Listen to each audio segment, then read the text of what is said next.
Baha na naman po at taas na naman ng tubig. So wala na naman tayo madadaanan. Yung pathway wala na siya. Ingat po tayong lahat.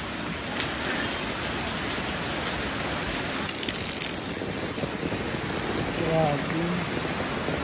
Ang lakas ng alon.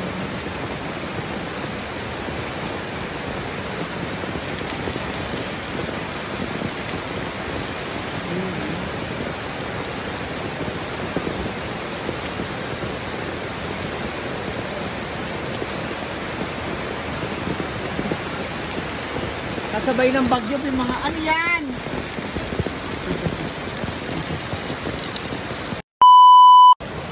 Hi mga moms, isang ulan-ulan na araw ngayon dito sa Hinaguan Farm.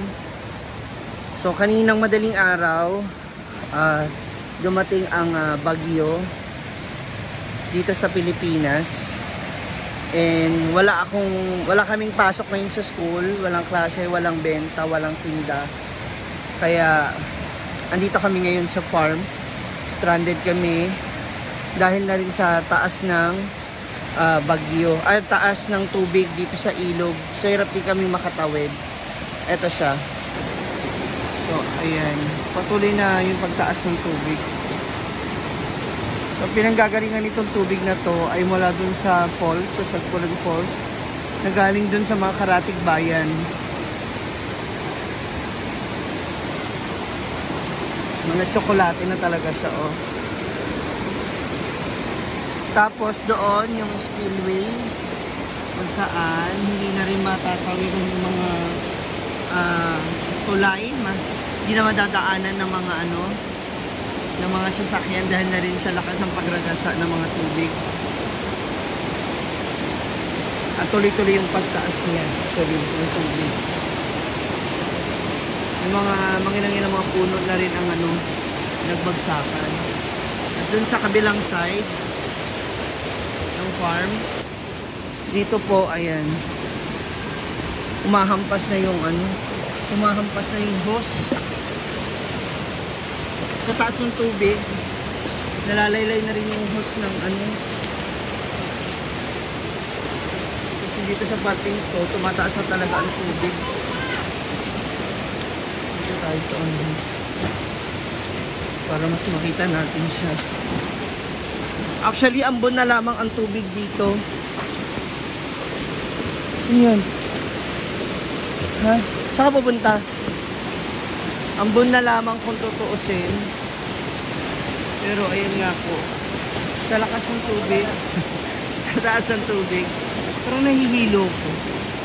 Para kung dinadala ng parang dinadala ako ng alon. Ayan, maging ang mga puno. Naaabot niya na.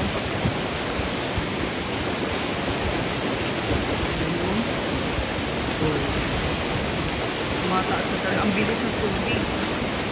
Pag tinititigan ko po siya, nahihilo. Kasi parang feeling ko, hihila ako. Ito ko yung pag nakasaan ng tubig ko. Gano'n pa. Dito sa bandang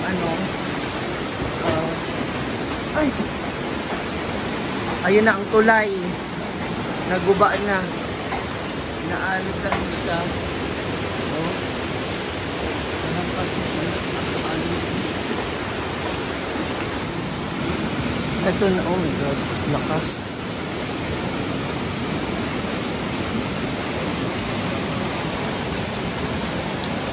Ano?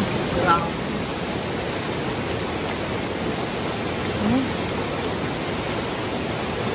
Kita niyo yung diba? Grabe na yung taas ng mga dasal. Ay! Ang ina mo, nag-cramps ako. Sakit.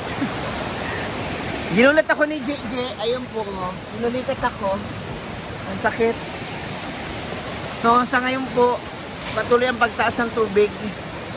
Nag-uulat. Wow. Water yan.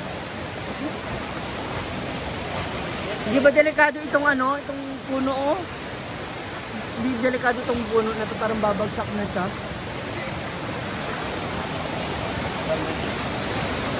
Ang ganda sa kabilang gilid oh. Grabe po oh. Kaya sa mga nagnanais po na pumunta ng Hinaguan Farm, ang lakas ng loob nyo.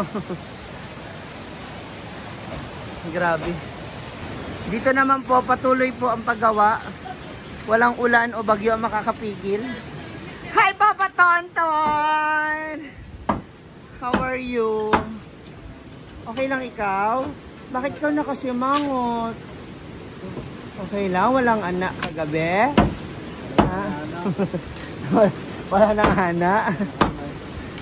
Ayan, meron siyang ano dito. Gusto ng upuan. Buti hindi umaapaw yung sa ano. Hindi umaapaw yung sa fish pan. Ayan. Hala, sa noos. May pa midnight snack. Ito na ang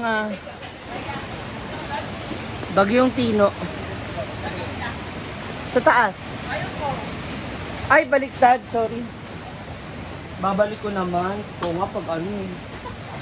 Sumangot ka na naman. Ismail ba? Baliktad pala, baliktad. Sorry, sorry.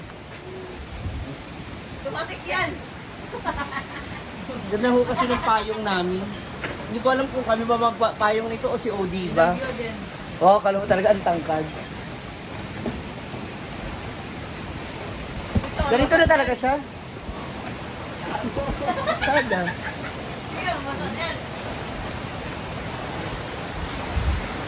Tapos, ala, si Kuya, uy, okay na ba yun?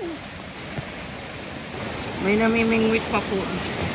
Ay, nangingisda. Ayun si Kuya. Delikado yan, baka mamaya maanod siya. Ayan po. Tuloy ang paghampas ng ano. Pa! Uy, sira o. Sira ulo ka ha. Ayun o, tingnan nyo po ito yung sa... Ayan yung pagpasok nyo ng Hinaguan. Yung patawid sa kabila. Yan ay abot na yung pinakahuling baitang ng hagdan. Daan, papasok. So, kung iikot man kami, doon na kami sa overview dadaan. Kaya lang, ang problema naman po, ang madadaanan ay landslide doon. Kasi may mga lupa doon malalambot na, so nagda-landslide na siya. Paakit kina ambisyosong kano. Actually, wala na pong malakas na ulan. Ambon na lang din siya. Pero syempre, kailangan pa rin natin mag-ingat, especially ang panahon talaga ngayon ay paiba-iba. Hindi ho natin malalaman kung kailan aaraw, kung kailan uulan. Lalo na po ito, ayun oh, may mga puno na ng mga saging na bumagsak. And yan, diretso na yan dun sa pinakadagat. Kasi hindi kami naliligo dito sa may Dalampasigan. Kaya mag-ingat po tayong lahat, especially yung mga kababayan natin dyan sa Summer in Visayas and yung mga madadaanan po ng bagyo. Mag-ingat po tayong lahat, no? Marami na tayo ngayon mga nararanasang disaster dito sa Pilipinas. And sana, ayan, lagi tayo maging alerto sa lahat ng oras, no? Kasi hindi natin alam kung kailan puputok ang bulkan, kung kailan ng lindol, maging ang pagbaha at malakas na ulan. Kaya, keep safe everyone, and syempre, don't forget to pray. Ayan, para sa guidance at para na sa ganun, lagi rin tayong iligtas sa anumang kapahamakan. God bless everyone. Ingat po.